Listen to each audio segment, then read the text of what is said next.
খবর 24 সাথে আপনাকে স্বাগত।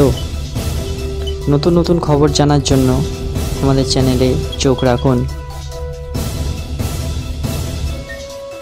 নমস্কার, খবর 24/7 আপনাদের স্বাগত।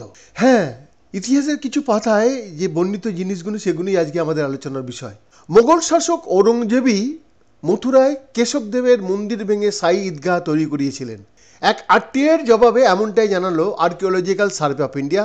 আর এবার এই আরটিআইকে হাতিয়ার করে আদালতে তথ্য পেশ করা হবে বলে জানালো হিন্দু পক্ষ। মৈনপুরীর অজয় প্রতাপ সিং তথ্য জানার অধিকারের আওতায় সারা দেশের মন্দিরগুলির তথ্য চেয়েছিলেন। তাতে মথুরায় শ্রীকৃষ্ণের জন্মস্থান সম্পর্কেও তথ্য চাওয়া হয়েছিল। এর জবাবে ব্রিটিশ শাসনকালে 1920 সালে প্রকাশিত একটি গেজেটের ভিত্তিতে তথ্য প্রদান করে এএসআই। সেই রিপোর্ট অনুযায়ী দাবি করা হয়েছে যে আগে মসজিদগুলোর জায়গায় কাটরা কেশবদের মন্দির ছিল। এই আবহে কৃষ্ণ জন্মভূমি মুক্তি ন্যাসের সভাপতি তথা আইনজীবী মহেন্দ্র প্রতাপ বলেন, ব্রিটিশ শাসনকালে গণপূর্ত বিভাগ, বিল্ডিং এবং সড়ক বিভাগকে উত্তরপ্রদেশের বিভিন্ন স্থানে 39টি স্মৃতিস্তম্ভের একটি তালিকা সরবরাহ করেছিল। তালিকায় কাটরা কেশবদেব শ্রীকৃষ্ণ ভূমি 37 নম্বরে উল্লেখ করা হয়েছে।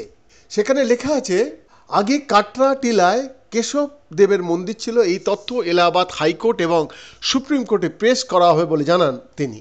এই আবহে কৃষ্ণ জন্মভূমি মুক্তি ন্যাসের সভাপতি তথা আইনজীবী মহেন্দ্র প্রতাপ সিং বলেন, ব্রিটিশ শাসনকালে গণপূর্ত বিভাগ, বিল্ডিং এবং সড়ক বিভাগের উত্তরপ্রদেশের বিভিন্ন স্থানে 39টি স্মৃতিস্তম্ভের একটি তালিকা সরবরাহ করেছিল।